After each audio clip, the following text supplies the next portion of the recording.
All right. Try this. All right. I made it back to Kenai Airport. I'm gonna take that $40 flight back to Anchorage.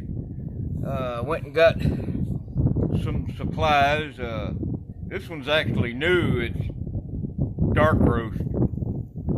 Then the mocha. Then I got a bowl of fresh strawberries, blueberries, blackberries, raspberries, watermelon, and I got some of these like generic beef jerkies. I think I can chew them, but I've never even heard of this brand. It probably really is made out of Sasquatch. And a couple of deli sandwiches and some little chicken wings. But yeah, this morning I got up and there was about 10 inches of sand that had blown up against my tent on the outside. It must have been 50, 60 mile an hour winds after I laid down last night. But got up and I went to the laundromat and took a shower, washed all my clothes, and I asked the lady where the nearest barber was, and she told me a couple of blocks away because I needed to get a haircut, and I did. $22 for a high and tight, and it got paid for, and I'll tell you that story right now. I was waiting at the crosswalk, I pushed the button, and when it said walk, I did, and I almost got hit again. PTSD all over again. My God, that was more scarier than when I actually got hit in December. Big SUV Chevy too. Oh my God. He'd come around the corner while I was walking across, and I looked and I thought, oh my God, the same damn thing's fixing to happen. Go through all that again. But he slammed on the brake and cut the wheel where he went around me, and I cussing him out because he didn't come back, and I thought, But I get all the way to about another block to the barber shop, and dude pulls up.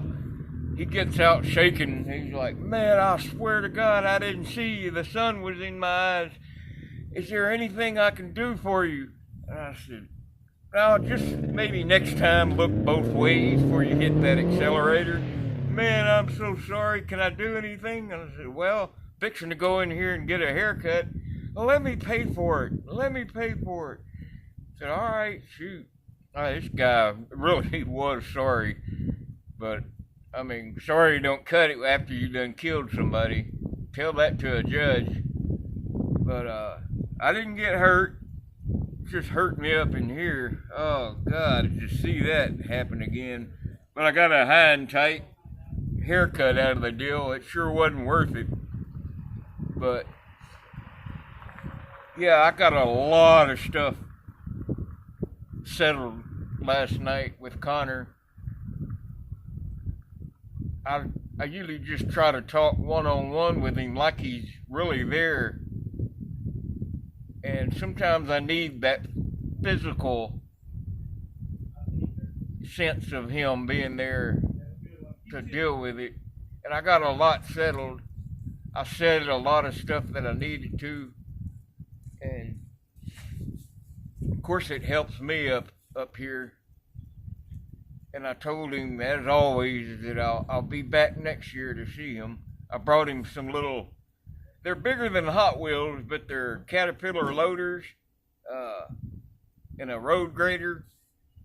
You can get them in most toy sections. They're little die-cast metal toys about that. I just put them up by the headstone. Yeah, I think I'm going to go out to Matanuska Glacier again, where I camped that first night I got here. $40 back to Anchorage, and then well, the bus was free, the Valley Mover last time, so I'll take it to Palmer and go by Fred. I'm carrying about 85 pounds of gear now, and that's minus the fuel and dry goods. And I'm gonna get, I don't know, 8 or 10 pounds of rice and beans, the dehydrated ones. That way I can cook a couple of cans of propane. Boy, that concrete's bright. And I'm gonna go out to the actual glacier ice itself this time. That's another 20-25 miles further upstream. But every year that glacier is like 10 foot shorter.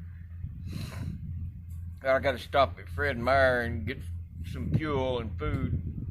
That way I ain't gotta get it here and have to tote it. I can't carry the fuel on the plane anyway.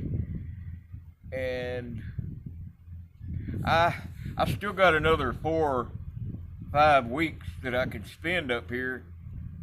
I thought about the thought of going back home, and that's so depressing.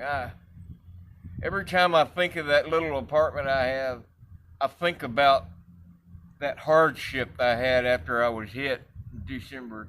All that place does is remind me of negative, everything bad that ever happened in my life nearly happened there.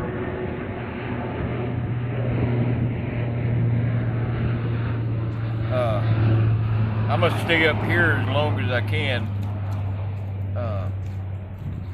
I don't know if I'm gonna go back down to the freight train yard in Anchorage. But yeah, got a good haircut, everything. I had to wear a mask, and I asked her, I said, well, how are you gonna trim my mustache? She goes, no, we don't do that. We don't do beards and mustaches, just hair. And I said, well, how are you gonna get around my ears with that mask? She just took it off for the rest of it and trimmed me up anyway. So that's kind of the plan now. I also I Googled where the microphone is on this camera phone, and I put a piece of tape over it. That way you don't have to hear that blustery wind anymore. And I went by an AT&T place down by Safeway and had her show me how to get that little Sims door open on my phone. She gave me a little key with a stick thing on the end of it to open that door with. She just gave it to me and I stuck it in my wallet. So now I can just go to Walmart or Fred Meyer. I'll get one in Palmer when I get my food later today. I'm about 80% sure